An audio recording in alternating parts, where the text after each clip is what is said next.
از ساعاتی پیش که پیگیر خبر سانحه بالگرد رئیس جمهور هستیم در گفتگوهایی که با وزیر کشور، با وزیر بهداشت، رئیس جمعیت هلال احمر و رئیس اتاق عملیات هلال احمر داشتیم. همچنان صحبت‌ها و خبرها از ادامه عملیات جستجو ادامه داره. در گفتگو با خبرنگار صدا و سیما در منطقه، آقای شایانمهر گفت مه‌آلودگی منطقه به قدری است که کاهش دید افقی رو تا 5 متر رقم زده و کار جستجوی امدادگران رو با کندی روبرو کرده. خب الان که هوا هم تاریک شده و هوای سرد هم در منطقه حاکم هست و باز هم عملیات جستجو رو ممکنه که با سختی بیشتری همراه بکنه. آرزوی توفیق میکنیم برای امدادگران و جستجوگران. امدادگران برای یافتن بالگرد حامل رئیس جمهور هست و امدادگران همچنان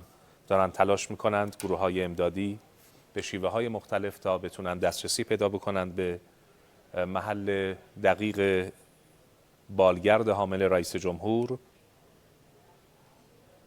بالگردی که امروز حامل آقای رئیسی و همراه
بازدید رئیس جمهور از راهگذر ترانزیتی شمال غرب کشور، مسیری مواصلاتی به طول 107 کیلومتر که به صورت ریلی و جاده‌ای شرق به غرب آسیا را از خاک ایران به هم متصل می‌کند.